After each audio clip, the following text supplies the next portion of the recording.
Bonjour, c'est l'actualité du jeu vidéo du samedi 29 juillet 2023 et on commence avec Final Fantasy IV.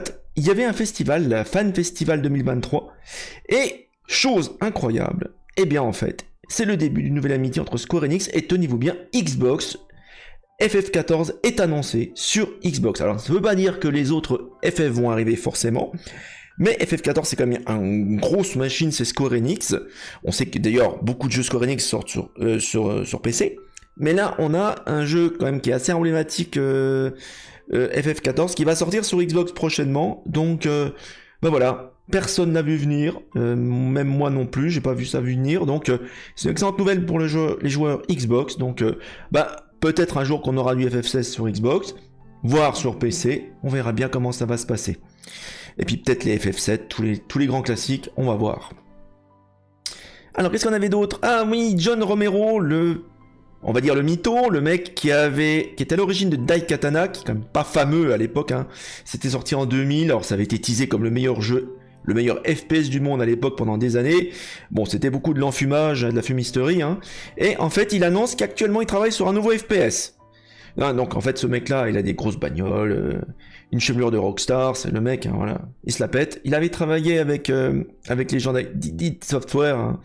Mais en fait ben voilà, donc il dit voilà, je travaille sur un FPS depuis quelques temps, je ne peux rien dire quoi que ce soit dessus, cela dit, mais il y a un grand éditeur derrière ça. Merci pour le compliment. Je ne vais pas refaire Daikatana moi-même, mais je supporterai, j'encouragerai un remake. Donc voilà, donc pour l'instant, on ne sait pas ce qui va se passer. Alors, dans un autre commentaire, il précise que le FPS sur lequel il bosse tourne sur Unreal Engine 5. Donc on aurait a priori un moteur moderne, ce qui est déjà ça. Mais bon, voilà, j'attendrai pas grand-chose de ce mec-là, parce que tous les jeux qu'il a fait, alors il a travaillé sur Doom, évidemment, mais il n'était pas tout seul hein, sur Doom, évidemment. Mais bon, Daikatana était quand même une sacrée purge, hein, on peut le dire, hein, rétrospectivement, donc bah voilà, j'attends pas grand-chose de ce type-là, mais bon, voilà. Broforce, alors justement on en parlait hier lors du live sur Super Catboy. Bah en fait, Broforce, ça tombe bien, vient dans les Xbox Game Pass et sur console, avec une mise à jour finale, avec une campagne améliorée, des nouveaux personnages, des nouveaux boss, des nouveaux bros, comme ils disent. Donc bah voilà, si vous êtes fan de Broforce, il y a un petit trailer qu'on va regarder justement. Ça s'appelle Broforce Forever. Broforce.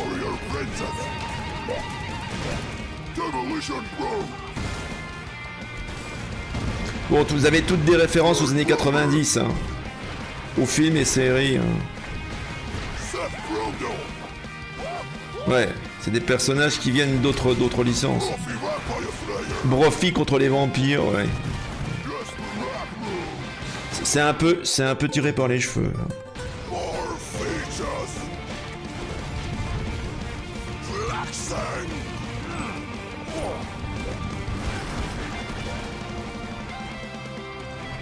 Bon, il y a de la testostérone.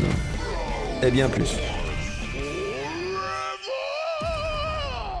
Bon voilà, c'est le moment de redécouvrir ce grand classique édité par Devolver. Évidemment, il n'y a que pour éditer des jeux comme ça. Et qu'est-ce qu'on va d'autre? Ah oui, alors le jeu qui est difficile à prononcer, Eiyuden Chronicle 100 Heroes.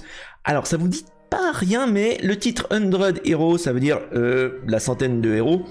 Ça vous donnerait peut-être un petit indice sur ce que c'est. C'est en fait une suite, pas officielle, hein, spirituelle, à Suikoden, en attendant les remasters officiels ceux-là. C'est un projet qui avait été annoncé en juillet 2020, et il y a un Kickstarter en ce moment. Et en fait, ben voilà, il renonce à la sortie fin 2023. Il pense le sortir en 2024, hein. Donc rendez-vous est donc pris au printemps 2024 pour mettre la main sur le jeu de Rabbit and Bear Studios. Ça s'invente pas. Hein. Donc en fait, ils veulent sortir sur toutes les principales plateformes du marché, blablabla, ainsi que dans l'abonnement Game Pass, ce jeu. Donc si vous êtes fan de ça, il y a un Kickstarter, il y a déjà eu 4,5 millions de dollars, et ça sera édité par 505 Games. Donc à suivre, parce qu'il a dit, moi je suis grand fan de Suikoden. On va voir un petit peu, parce qu'on n'avait pas totalement terminé Suikoden 2, souvenez-vous. On refera peut-être le 2 en remaster, parce que le 1 on l'avait fait, hein. Donc bon, on verra à ce moment-là. Donc c'est à suivre. Ce remake qui s'appelle, je rappelle, Eiyuden Chronicle 100 Heroes, c'est pas facile à retenir le nom, mais ça, je suis ça pour vous, et de toute façon ça sera sûrement Day One sur la chaîne quand ça sortira. Voilà, bah écoutez, bah, c'est tout pour tes news du jour. En attendant, jouez bien, et à la prochaine.